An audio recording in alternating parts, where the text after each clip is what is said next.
guys, how's it going? Today I want to talk about fall bulbs. Kind of a perfect time of year. We do a video like this every single summer when it gets really hot. 109 degrees today. We have 3 days of that and then one at 110. I sure hope that changes in the next couple of days and goes down a little bit, but then it looks like we're gonna head back down into the 90s. So it's perfect time to come in where it's cooler, talk about fall bulbs, the project that we get to do when it's cooler outside. Last fall, we planted quite a number of things. The best thing that we put in the ground were the Menton tulips. And I think I did 500 or 600 of those. And we planted those kind of in little groupings of like 5 or 7 or 10. So it looked a little bit more spread out, a little bit more natural than putting them all in one great big drift all together because they were all out in the south garden and it's a little bit more of a natural area that doesn't have a formal plan to it. But the color of those tulips was so phenomenal. It was the most striking display of color, and it lasted for a really long time. That was my very favorite bulb.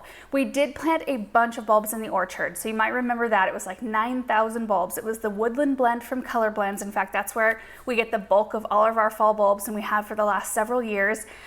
We tossed those bulbs out and then planted them, and they're all varieties of shorter things. So like the little daffodils, crocus, scillas, I'm trying to remember. I did some snake's head fritillaria, which were a little bit taller. It was a tiny bit of a fail this year, because, and I don't even know that I have a video of it, may have a picture or two, but either way, we had a really dry, kind of warm, mild winter, and everything came up really short, like shorter than it should. Some of the daffodils, in fact, they came up and bloomed right at the soil surface. So the soil's here and the bloom was right here. Like there was no leaves or stalk. It was just the bloom sticking out of the soil. It was really strange. And I do plan on adding some other bulbs to that area, and Color Blends even said, you know what, those will naturalize and start rooting in and the show will get better throughout the years. And you know, everything kind of depends on weather, right? Like I know a lot of us had shorter things this last year because it was just so much more mild. And of course the bulbs from previous years, all the alliums, they're so beautiful. The Globe Masters and Ambassadors, we have those kind of popped around in the landscape.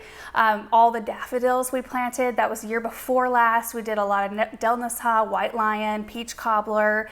There's a lot out there, and they were just so gorgeous. And every year when we actually get to the bulb planting, like I get really excited about it when I order things, but then I have all these bulbs sitting out in front of me, and I think of all the work it takes to get them planted. Like I did all the bulb planting myself last year, and I think we had over 12,000 bulbs that I put in the ground last year. It's a big job. I don't have that many this year. We're going to be putting in a lot of beautiful things, but not quite as many.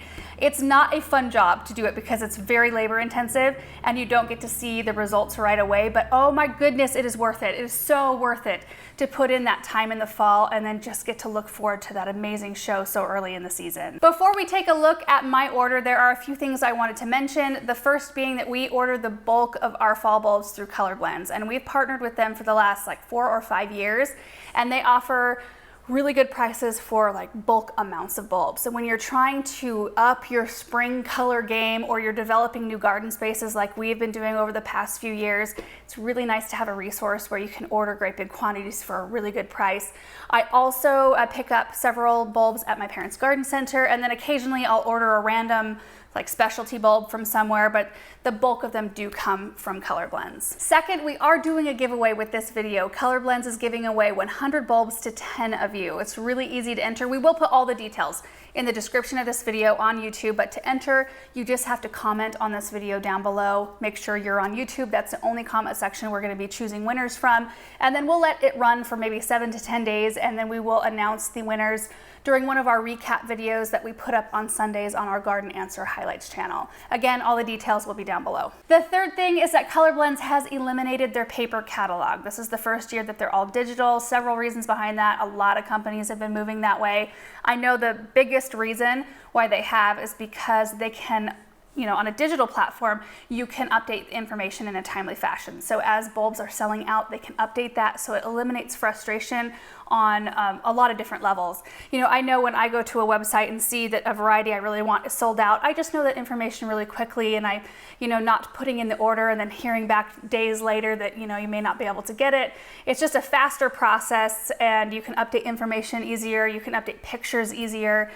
So that's a big reason to, you know, saving trees trees, eliminating the use of all of that paper and the cost that goes behind that. I know that's a big one as well. So anyway, I wanted to mention that. And the fourth thing, I just wanted to mention this quickly, and I hope this doesn't confuse anybody, because this is a sweepstakes that Color Blends is hosting. This has nothing to do with our video or the giveaway we are doing with the bulbs today. But their sweepstakes is for a trip to Amsterdam, 6 nights of accommodation, and a trip to Keukenhof Gardens, which sounds like an amazing thing. And so I just wanted to share that with you. I will link it down below. It takes you to their website where you fill out a form, and I'm not even sure of all the details of when they're gonna announce winners or draw winners or any of that. But it sounds like the trip of a lifetime, and I thought you guys should know about it. I think those were the only things I wanted to mention before we got into my actual bulb order. If I think of anything else, I'll add it to the end. But I'm excited about this mix of bulbs that we have coming. Some I know exactly where they're gonna go. Some I'm growing for cutting. Some I have coming and I kind of know where they're gonna go, but not quite. But we'll go over all of the locations when we actually plant them this fall, except for this first group I have coming, which are gonna go in the orchard. So they have a new line of bulb mixes called Color Your Grass, with the goal being naturalistic plantings in a lawn situation or meadow sort of situation, which is exactly what I want to go for in our orchard. So these will be added to the woodland blend, which we already have out there, but I think this one will give us a little more height. There are some short ones in here because every single one of these mixes, which there are 5 here, every one of them has shorter things and taller things that will bloom at different times during the season and will give you a variation of color. So it's a really interesting blend. All of them are very interesting blends to look at. And I think we are gonna need more height in there. So a Dutch designer by the name of Jacqueline van der Kloot, I'm not sure if I'm saying that properly, but she was the one who originally designed the Color Blends display gardens. And she really focused on the naturalistic plantings and how to attain that kind of look. So that is what they're going for with these Color Your Grass blends. The thing you do need to note about these is if you do plug them into your lawn, you have to wait to mow your grass until fairly late in the season. You have to wait till if you want a perennial display from these bulbs, you have to wait till all the foliage has yellowed and died back. So that's something to consider. Most people, if you have a lawn, you want to start mowing a little bit earlier, but if you have areas like we have in our orchard or areas of your lawn that you don't mind letting grow and be a little more natural for the spring, this would be a perfect thing to pop in. What our plan is, in the late fall, we're gonna be planting a type of fescue grass in our orchard that grows about 12 or so, maybe a little 15 inches tall. We're gonna be mowing it down fairly short in the late fall, so that when that woodland blend mix comes up early in the spring, we can enjoy those shorter blooms. And then as the grass grows, the floriculture mix will start blooming and we'll get some height, because by the end, when the grass is a little higher, we'll be enjoying the leucogyms as part of this blend. It's the snowflakes. They're amazing and they grow about this tall. There's also some pheasant's eye daffodils in this blend that will give us some height and some fritillaria. So those will all kind of come up above the grass, so we'll still have some interesting color from those taller things once the grass is longer later in the spring. But we'll have the grass shorter to start with so we can see the short bulbs. That's the plan. All that said, let me read off what is in this exact blend, all the varieties. So it starts early with some purplish pink crocus and squills in blue and white. And then you have the fritillaria, which is a maroon color, come up next, which will be perfect. It'll add to what we already have out there in terms of fritillaria. And then you have the snowflakes, and then you have the pheasant's eye daffodil. I am so excited about this blend. I think it's a really pleasing look, but there are several other ones that have like more bright yellow and just, different varieties. Yeah, there's one called Lawn Sweet that has purple and bright yellow and some red tulips in there. Paint by Nature is gorgeous. It's got more deep colors in terms of purples and yellows, and there's some white in there.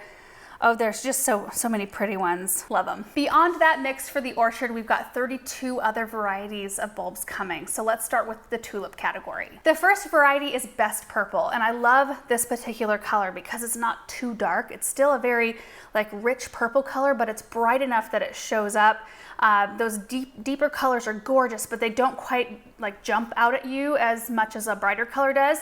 But purple in this tone, I think it's such a versatile color because it can go with whatever color palette you're working with. It can go warm with reds and yellows and bright oranges. It looks gorgeous with those, but it can also go cool with pinks and blues. It's kind of like a white flower. You can use it wherever you want.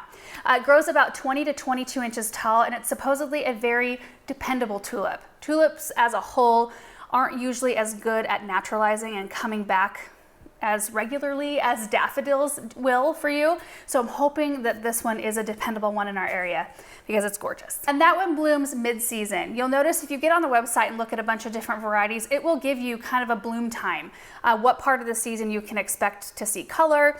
So you'll either see early, mid-late, or late. So if you're selecting a few different types of bulbs, if you make sure to look at that bloom schedule and select things that will bloom at different times, then you'll have a beautiful long spring show. The next one is Clearwater, which is an absolutely beautiful tulip. I've grown this one before. It did come back dependably for several years.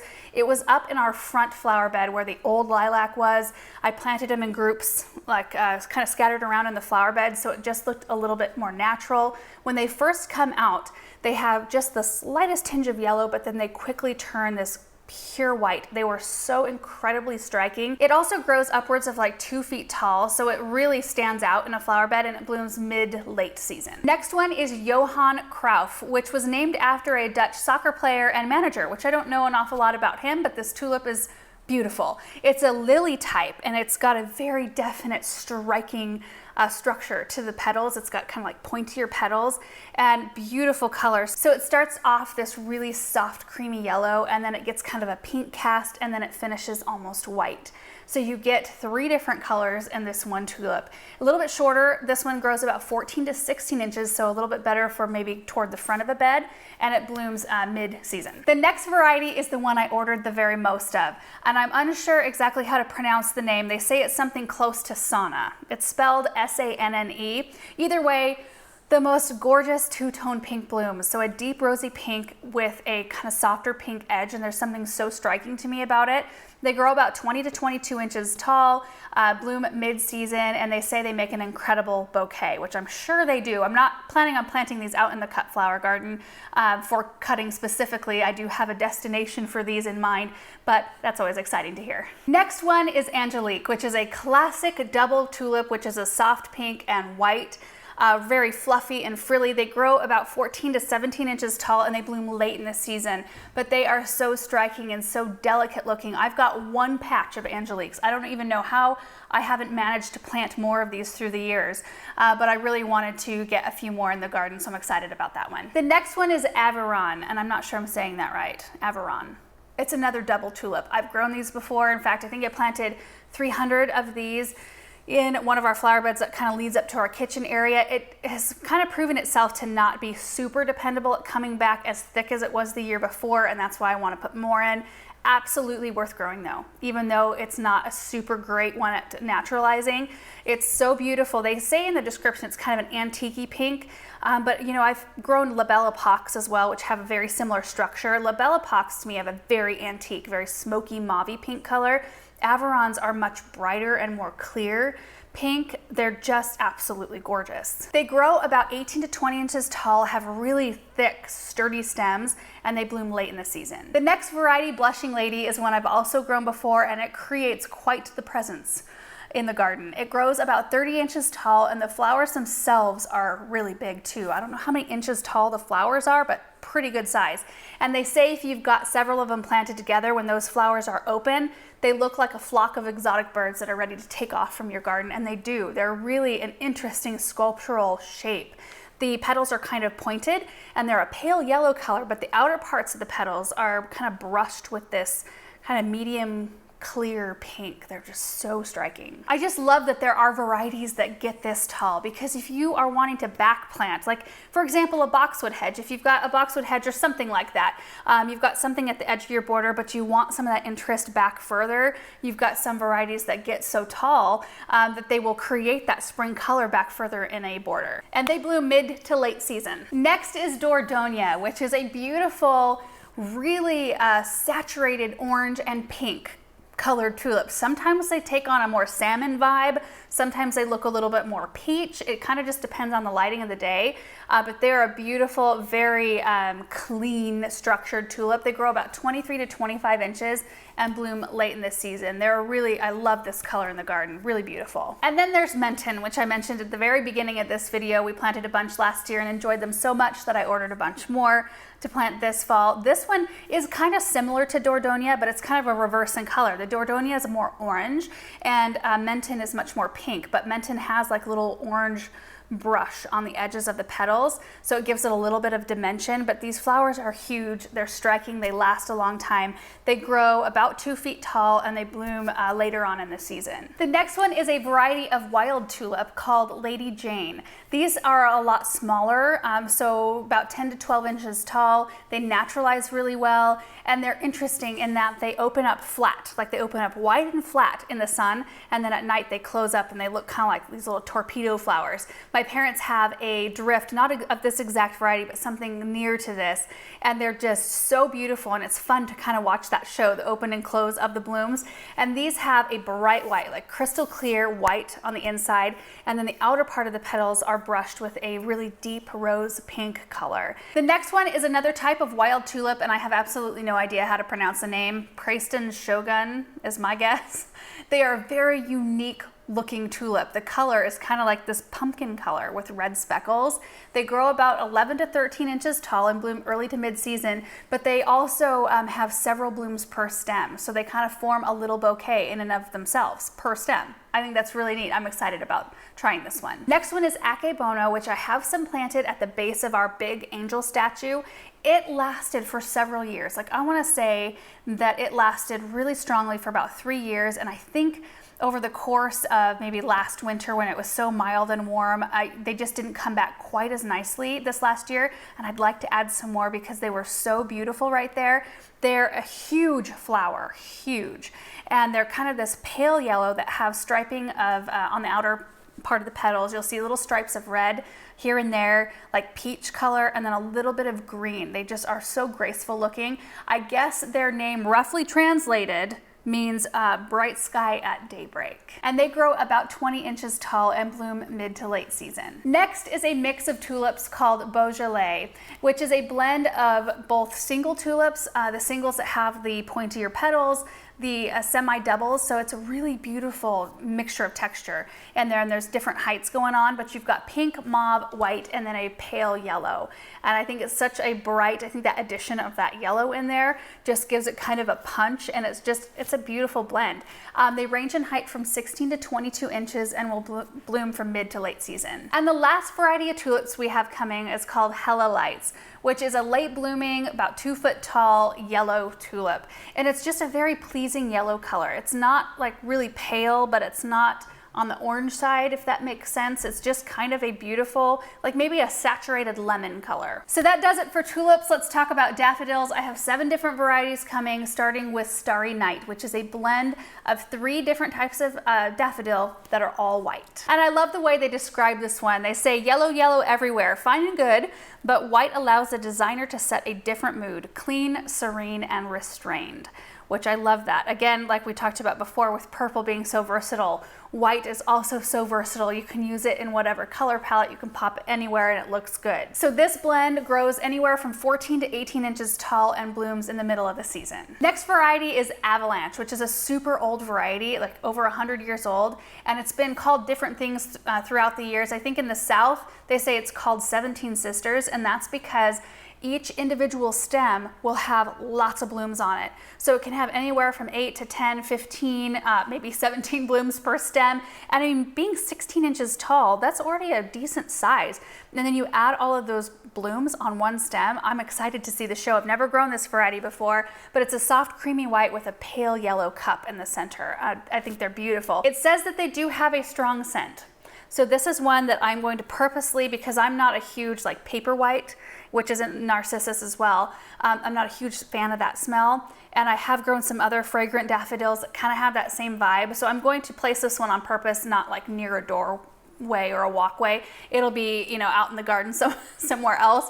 And I want to experience the smell and make sure I like it before I add some closer in to those areas. got to be strategic with those smelly ones. Next variety is Banana Splash, which is a split corona type daffodils. You guys, these have been so pretty in our garden. I haven't had this exact variety, but I've grown Casada, which is gorgeous. It looks an awful lot like this one, but the yellow is a little bit more pale. Del Nassat is another one that's got more of a peachy apricot center, but you can tell a definite difference in the structure of these blooms. So you've got the outer petals, which are the bright white, and then instead of like the trumpet coming out and protruding forward, it comes out, but then it folds back on top of those outer petals. So you can kind of see the white petals shining behind that bright yellow center, which brings that banana color. And they always just look so fluffy and gorgeous, and they're so pretty in arrangements. They just bring a different look, a unique look. These grow about 15 inches tall, and they bloom early on in the season. The next variety is one I've grown for the past 2 seasons and absolutely loved, so I've ordered more to add to my collection. It's a variety called Bella Estrella, or is it Bea Estrella? I'm not positive. I think it's roughly translated beautiful star, and they are gorgeous. It's a blend between a split corona type, which we just looked at, so that really fluffy, reflexed trumpet, and then a jonquil. So we've got the very clean outer petals that are bright white, and then the trumpet in the center, instead of being, like coming back all the way onto the outer petals, it does go forward, but it's very fluffy. It just brings a really different look to that daffodil, and I love it. And they grow about 14 to 16 inches tall and bloom early to mid-season. Next one is a variety called Sailboat. It's a very unique looking daffodil in that it stays a lot shorter, so 10 to 12 inches. Each stem has upwards of 3 blooms per stem, and they are fragrant. It says that they're sweetly scented. So that's when I want to test out and see exactly how it smells. But the blooms are really interesting in that the outer petals kind of go backward. They kind of, I don't know, they just have a very different structure. So that those petals are white and they go back, and then the trumpet is a pale yellow.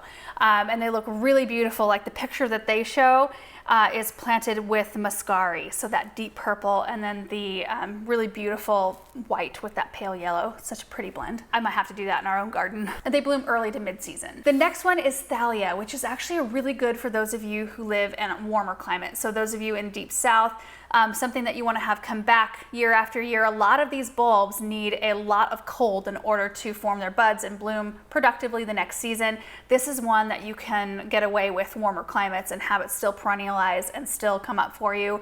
It's a pure white daffodil with kind of more of a feathery quality. Like the petals aren't quite as thick, but they're just so gorgeous. They also have several blooms per stem. It grows right around 13 to 15 inches tall, blooms middle of the season, and this variety is an old one too. I think it's almost 100 years old at this point. The last variety is Minnow, which grows about 8 to 10 inches tall, blooms early through mid-season, and they have blooms that are about the diameter of a quarter. So they're really dainty, delicate little blooms that are white with a pale yellow center. Oftentimes they have at least 2 blooms per stem, but I thought this would be pretty kind of tuck into the edge of one of our borders. Next category are hyacinths. I've ordered 3 different types. One of them is a blend. So it is Hyacinth Étouffée, which is a blend of 4 different pastel colors. So there's a light blue, a light purple, and 2 different colors of pink. And I love the smell of hyacinths. The only thing I have to be careful of, and I think it's kind of true for everyone maybe, but they have something about them, something that's on their bulbs that if you touch the bulbs and then do one of these or one of these, which I tend to do a lot when I'm out in the garden because of, move my hair or whatever, it makes me itch so bad for like the rest of the day. And then it goes away. So it's not a huge deal, but I'm always a little bit careful when I plant them. I make sure I have gloves on and so on and so forth, but they're a really fun one to force too. If you can get your hands on them early, pop them in the refrigerator for a certain amount, I think it's like 8 weeks or so, and then you can bring them out and grow them on inside and have some blooms really early in the season. It's been a while since I've actually done it, but I did one year an Easter it was an early spring. It wasn't Easter because Easter was later. Anyway, I had some elevated copper trays, like really shallow, and I put these hyacinth bulbs in with some pebbles, and then I just put a little bit of water at the base and kept that water topped up every once in a while, and they were so gorgeous. They were white, they bloomed beautifully and perfumed the entire lower level of our house for sure. They're pretty strong smelling, but they grow 8 to 10 inches tall and bloom early in the season. And I don't, except for those white ones, I actually popped them outside. They're in the flower bed right next to our kitchen door. They still come up and bloom every single year. But apart from that, I don't have any other hyacinths in our garden. So I'm excited to to add these. Then I've got a variety called Carnegie coming, which is a bright clear white, and then one called Gypsy Queen, which is a deep apricot. Now we have 3 varieties of Allium. So the first one is Allium saculum. Is that how you say it? I don't know. It means from Sicily, I guess, and they're very interesting shapes. So I think they're also called honey garlic, but they come up on their long stalks, and then they've got like some downturned little stems that have little bells on the end. Instead of being like a round ball, they're a little bit more, I don't know, they're just like umbrella shaped maybe. And the blooms are kind of a cream, a little bit of a rose, and a light yellow and green. They're really interesting. They bloom really late in the season, and they grow about 32 inches tall. Next one is Allium nigrum, and this one also grows 32 inches tall, blooms very late in the season, and it has a different shape as well. It's not a round globe. It's more of a flat bottom with a dome, like a half moon shape. White blooms with a green center, and they say that they look like kind of like floating clouds in a flower bed. I thought that that would be really interesting to try. And the third variety of Allium is Globemaster, which I usually order a handful of those every single fall season because I just think they add such a magical, whimsical look to the garden, and they're so bright. They bloom very late in the season, 38 inches tall, and the globes are huge. I mean, they're like 8-inch diameter flowers. They're massive. And the last 4 are in their specialty bulb category. So the first one is a blend of crocus called Hocus Crocus, right? Yeah, every time I say that, it sounds wrong. Hocus Crocus. They're a type of Dutch crocus blend that bloom in different shades of white, bright white, deep purple, and then a white purple stripe. About 4 to 6 inches tall, and they bloom very early in the season. Some of the first color we'll see. Next is Camassia. I'm not sure I'm pronouncing that right, but I've never grown this variety before, and it's really interesting. So it grows about 38 inches tall, and it has just these long stems with loose spikes at the top with a whole bunch of flowers that are kind of this lavender blue color.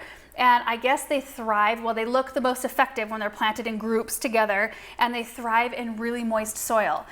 So we do have one spot in our garden that holds on to quite a bit of moisture, and I thought this would be a really fun to try out there and see how they do. And then we have an Iris reticulata called Harmony. I've got a little patch of them in our back garden, and I always take a picture of it every single year. It's so beautiful. They're these most striking blue iris flowers that aren't very tall, like 6 inches tall, but they bloom super early in the season, and I've been wanting to add more of them. I mean, it's likely we're going to be changing up this garden in the back. I'm going to do my best to dig those out and move them to a different area in the garden, but I thought it would be a good time to get some other ones started. And the last bulb on my order is White Squill, which is a very early bloomer. It grows about 4 to 6 inches tall, little dainty white flowers with blue stripes, but it blooms earlier than crocus. I don't know if it overlaps snowdrops or if it kind of like goes snowdrop, squill, and then crocus. I'm not sure how that's all gonna line up. I think in every area it'll be a little bit different, and it depends on your winter as well. Last year I had snowdrops blooming in the fall before winter even hit, so you just never know what your bulbs are going to do exactly. But I'm excited to have another element of super early spring color out there. They can take some shade, which is another really wonderful thing. So they will naturalize and can take more shade than a lot of other bulbs. And that is it for my fall bulb order from Color Blends. I will be picking up, like I said, a couple others at the garden center. I do have a couple of specialty varieties on order from somewhere else. I can't even remember the names of them at this point in time, but this is the bulk of our bulb order for the year, and we will be putting together more videos like normal when we get ready to plant these later on. Again, we will put all the details to the giveaway in the description of this video on YouTube, as well as a list of the bulbs I just talked about, links to the website, also a link to the sweepstakes that Color Blends is holding, which I mentioned earlier. I think that is it, you guys. Thank you so much for watching this video. I hope you found it interesting. I hope it inspired you to plant some bulbs, because now is the time to order. If there are specific ones that you want, the earlier the better. I think that the more we've all been talking about bulbs. There's so many of us, online on these digital online platforms talking about all these kinds of things. Varieties tend to sell out pretty fast. So if there are things that you are really interested in, I would get on it as quickly as you can. Yeah, that's what I would do. Anyway, thank you for watching this video, and we will see you in the next one.